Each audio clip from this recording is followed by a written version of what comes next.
mambo ya pombe. Mimi nikiwa naibu wa rais nilipigana na pombe na dawa za kulevya. Kweli ama uongo?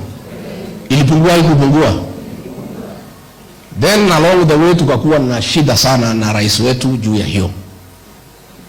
Na tulikuwa na makampuni karibu 56 zilikuwa zinatengeneza ile pombe ya kuua watu. Hizo mafactory yote nikafunga, tukawacha 2 tukiwa na kamati ambayo nilisimamia.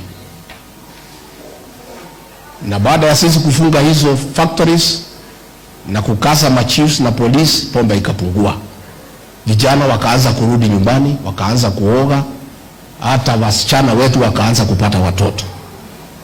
Na tukaanza kuona dalili inarudi. Hasa hapa kwa Mlima Kenya, Nakuru, Laikipia, Nyandarua, pahali tulikuwa tumewezwa sana na hii pombe haramu.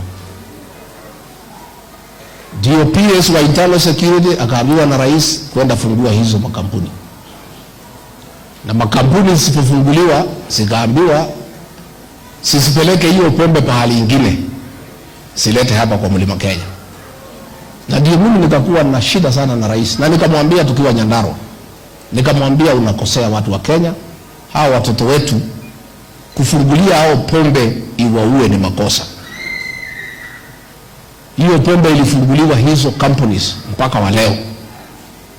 Haiuzwi Rift Valley, haiuzwi anywhere else. Pombe ile yote sumu inaletwa katika mlima.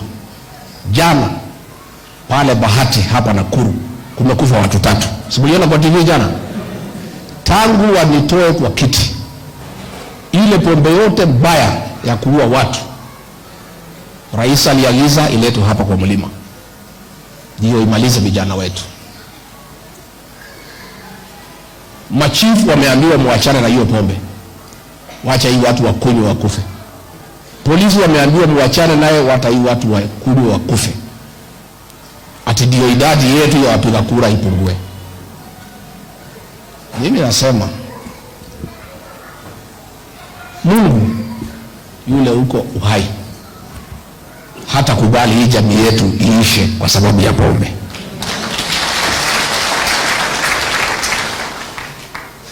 And it is immoral, it is unacceptable to target a community for destruction and extinction through the sale of poison to them.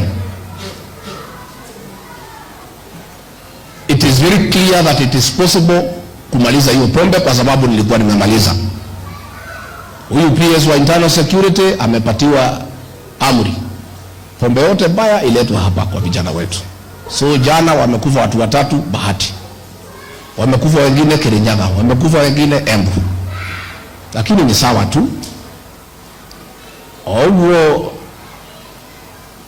gala ya mutungatiri wa uga wera mutungatiri athiuruka athie kerenia hujie nwaga guko kandi wa mwira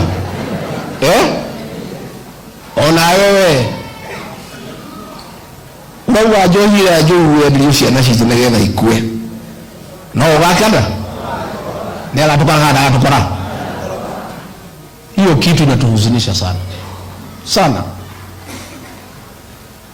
And everybody, the church was happy, women were happy, our young people were happy. Hii pombe tulikuwa tumemalizana naye na vijana wetu wamerudi uhai. Sasa kwa sababu ya kuchukia sisi kama jamii, umeagiza watoto wetu wamalizike. Lakini Mungu hawezi kubali. Beno hii ni anga ini atwendete na ndigũthira. Ngai ũrĩa wĩ matu-inĩ ndangĩreka nyũmba ĩno itũ ĩthire. Sisi, mchungaji umesema mimi ni mtu truthful. Mimi ndio nimekuwa na shida pale kwa serikali kwa sababu mimi ni mtu ya kuongea ukweli na serikali ni ya uongo. Sasa sige feed pale. Ni ya uongo ama si ya uongo? Ni ya uongo ama si ya uongo?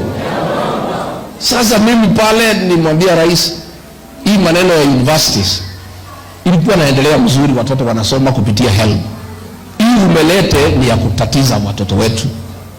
It's too expensive. Anasema achana hiyo maneno, wacha tufanye vile tunataka.